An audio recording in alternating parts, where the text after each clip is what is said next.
Perkenalkan, nama saya Vidi Nisa Nabila, angkatan 36, kelompok 4, absen 35. Izin menyampaikan pengalaman belajar secara sinkronus dan asinkronus. Pertama, asinkronus. Dengan metode MOOC, yaitu akses materi secara mandiri. Kelebihannya yaitu, pertama, memungkinkan setiap orang dimanapun dan kapanpun untuk belajar. Kedua, peserta dapat belajar sesuai dengan karakteristik dirinya sendiri karena bersifat individual. Ketiga, peserta dapat mengakses informasi yang diberikan dari berbagai sumber baik dalam maupun luar lingkungan belajar. Keempat, mendorong peserta untuk lebih aktif dan mandiri dalam belajar. Kekurangannya yaitu keberhasilan pembelajaran bergantung pada kemandirian dan motivasi belajar. Kedua, akses jaringan untuk melakukan review materi juga menjadi kendala. Ketiga, pembelajaran dapat dengan cepat merasa bosan dan jenuh.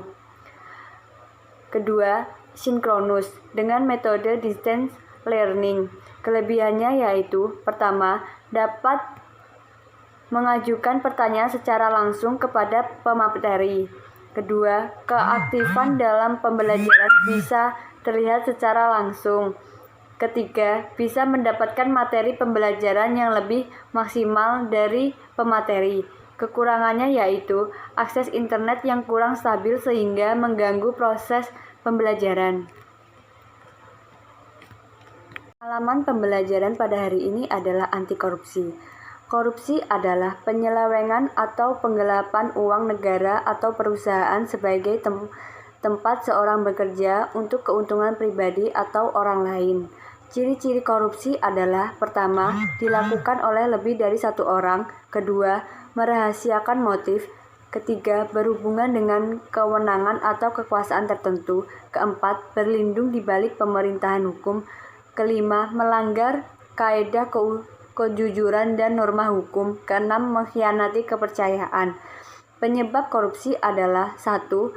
Penegakan hukum tidak konsisten. Kedua, penyalahgunaan kekuasaan atau kewenangan. Ketiga, kemiskinan atau kesengsaraan. Jenis-jenis korupsi. Pertama, kerugian keuangan negara. Kedua, suap menyuap. Ketiga, gratifikasi. Keempat, penggelapan dalam jabatan. Peran tunas integritas yaitu 1. Menjadi jembatan masa depan kesuksesan organisasi. Mereka menjadi kumpulan orang yang selalu terdepan untuk memastikan tujuan organisasi tercapai. Kedua, membangun sistem integritas. Berpartisipasi aktif dalam pembangunan sistem sehingga semua peluang korupsi dan berbagai penyimpanan lainnya dapat ditutupi.